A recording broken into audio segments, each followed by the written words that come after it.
तो यह है कि आपको पता ही है कि डीडीसी के इलेक्शंस हो रहे हैं, प्लस सरपंचेस और पंचेस के इलेक्शन भी हो रहे हैं, म्यूनिसिपलिटी के इलेक्शन भी हो रहे हैं।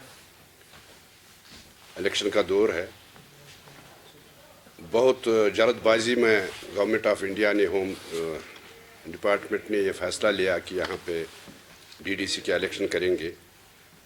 तो हमने people's alliance for Gupkar declaration ने फैसला लिया कि इन इलेक्शनों में हम हिस्सा लेंगे, अपने कैंडिडेट्स खड़ा करेंगे और यहाँ जो फ़िरका परस्त ताकतें हैं उनका मुकाबला करेंगे, उनको यहाँ दूर रखेंगे।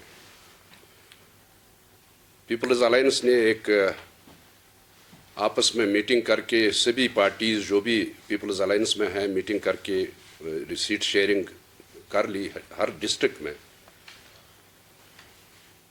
कहीं पे इख्तिलाफ भी हुआ कैंडिडेट्स के मामले में, लेकिन जहाँ तक पीपल्स डेमोक्रेटिक पार्टी का सवाल है, पीपल्स अलायंस के बारे में हम बिल्कुल सिंसियर हैं।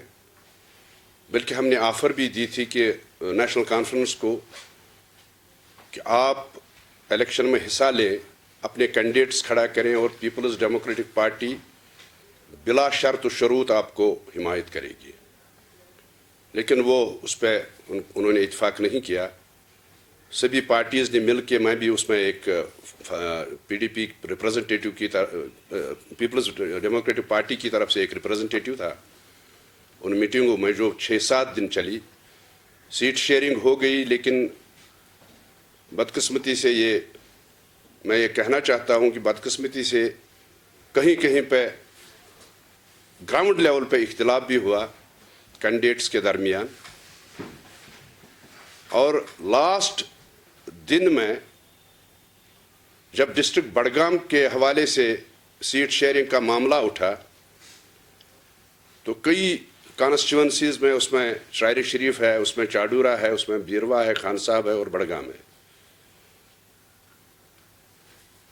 पीपल्स अलायंस के मेंबरान के दरमियान कुछ इख्तिलाफात हुए सीट शेयरिंग के बारे में। तो एक फ़ैसला हुआ, मैंने इत्फाक नहीं किया क्योंकि उनका कहना था कि बीरवा की 4 सीटें हैं, ये एनसी को दे दो, फिर बडगाम की 2 सीटें हैं, ये भी एनसी को दे दो, चाडूरा की 2 सीटें, उसमें चाडूरा एनसी को और एक बीके पोरा कॉन्स्टिट्यूंसी है वो पीपल्स मूवमेंट को। तो जिससे मैंने इत्फाक नहीं किया और इत्फाक न करते हुए मैं मीटिंग से उठा और मैंने वहाँ पे जितने भी रिप्रेजेंटेटिव्स थे डिफरेंट पार्टीज़ के, उनसे कहा कि डिस्ट्रिक्ट बडगाम के बगैर जितने भी डिस्ट्रिक्ट्स में हमारी अलायंस हो गई, डिस्ट्रिक्ट बडगाम को छोड़ के हर जगह पे अलायंस हो गई, लेकिन डिस्ट्रिक्ट बडगाम में कोई फैसला नहीं हुआ। और उसके बाद कल मैं हैरान हुआ कि कल जब लिस्ट निकला, तो लिस्ट जिन्होंने निकाला एनसी के जो वहाँ पर रिप्रेजेंटेटिव्स थे, खासकर कन्वीनर जो हैं अलायंस के मसूदी साहब जो एमपी भी हैं, और लिस्ट उन्होंने निकाली कि बडगाम में उन्होंने 14 में से 1 सीट पीडीपी को दी, वो भी विदाउट कंसल्टेशन, कोई कंसल्टेशन नहीं, कुछ नहीं। शायर शरीफ कॉन्स्टिट्यूंसी में जहाँ का मैं रिप्रेजेंटेटिव था, एज एमएलए था, वहाँ पे आखिरी बार उन्होंने कहा कि 2 सीटें आपको सुरसियार ये छोड़ते हैं हम नेशनल कॉन्फ्रेंस के लिए। लेकिन क्या हुआ कि सुरसियार ब्लॉक में पहले उन्होंने नेशनल कॉन्फ्रेंस ने एक घोषित किया। इसी तरह पखरपोरा में उन्होंने जेकेपीएम को कहा कि ये जेकेपीएम को ऑफिशियली है अलाट हुई है।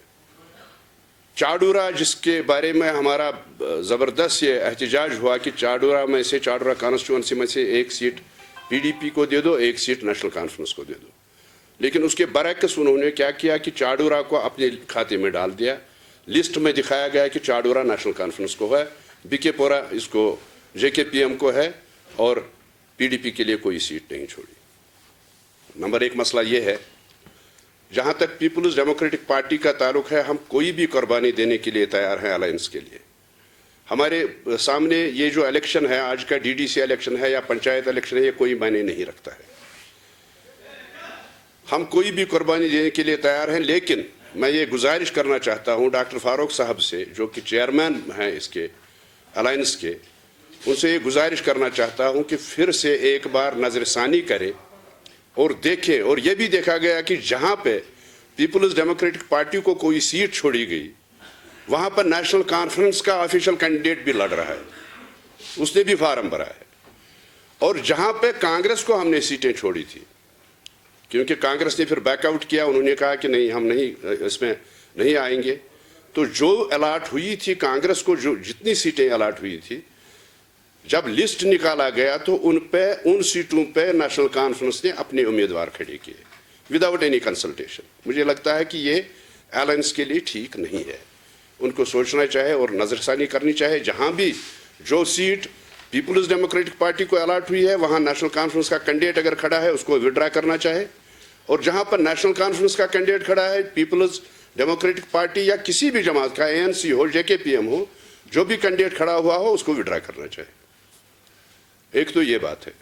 दूसरा, जहां तक DDC इलेक्शन का सवाल है, बड़े बुलंदबांग दावे किए गए कि इनको जी सिक्योरिटी फराहम करेंगे, इनको जी हम ये करेंगे, इनको जी हम वो करेंगे, लेकिन आज जो ग्राउंड पे जो सिचुएशन है, क्या हो रहा है, सिक्योरिटी के नाम पर कैंडिडेट्स जो हैं, DDC के कैंडिडेट्स या सरपंच हैं, उनको घर से उठा के होटलों में बांध रखा जाता है विद इन सिक्योरिटी, और सुबह 12 बजे 1 बजे उनको गाड़ी भेजी जाती है, सिक्योरिटी भेजी जाती है, उनको वहाँ से उठाया जाता है। 2-2, 3-3 कैंडिडेट्स को एक ही गाड़ी में, जो राइवल कैंडिडेट्स हैं, कोई PDP का है, कोई NC का है, कोई कांग्रेस का है, कोई किसी और जमात का है, 2-2, 3-3, 4-4 कैंडिडेट्स को एक ही गाड़ी में बिठा के उनको कहा जाता है कि आप कैंपेन करो। ये आप भी समझ सकते हैं कि कैसे कैंपेन करेंगे वो।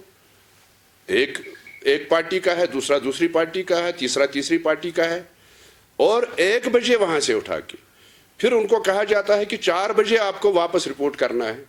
बच गए 3 घंटे। 3 घंटे में बड़गाम से कैंडिडेट को पहुंचना है यूसमर्ग, 2 घंटे उसको रास्ते में लगते हैं, 2 घंटे वहां से 4 घंटे लगते हैं कैंपेन। वो क्या कैंपेन करेगा? वो कैसे वोटर्स के पास जाएगा? वो कैसे वोटर्स को मोटिवेट करेगा? ये तो सिक्योरिटी के नाम पर मुझे लगता है कि एक मजाक है, उन्होंने एक मजाक बनाया है, और मुझे नहीं लगता है कि ऐसे इलेक्शन हुआ है, कभी नहीं हुआ है, और आइंदा होगा भी। मुझे नहीं लगता है कि BJP की पॉलिसी क्या है।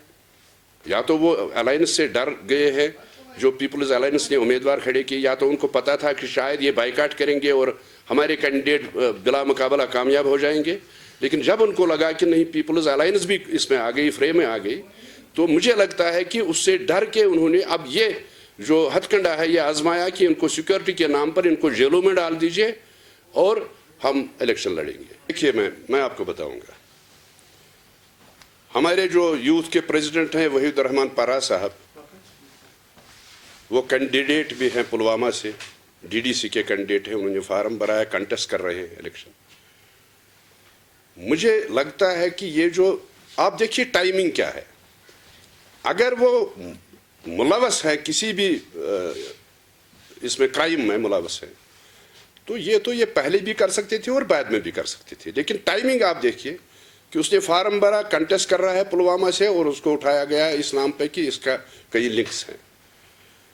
मुझे लगता है, या आपने इसकी ताज मोहिद्दीन साहब की बात की, मुझे लगता है कि ये यहाँ पे जो जम्मू कश्मीर में ये सियासत चला रहे हैं इस वक्त, इनका सिर्फ एक ही मकसद है कि जो भी अपोजिशन करे, जो भी अपोजिशन पार्टी का कोई लीडर हो, उसको दबाया जाए, ताकि यहाँ खौफ दहशत का माहौल पैदा हो जाए।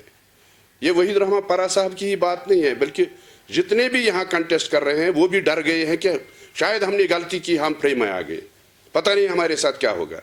एक खौफ दहशत का माहौल पैदा किया गया, और वो खौफ दहशत जो इन्होंने यहाँ पैदा किया, उस वजह से लोग अब पीछे भाग रहे हैं।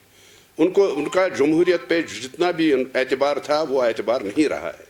मुझे लगता है कि डेमोक्रेसी के लिए अच्छी बात नहीं है, ये गलत बात है।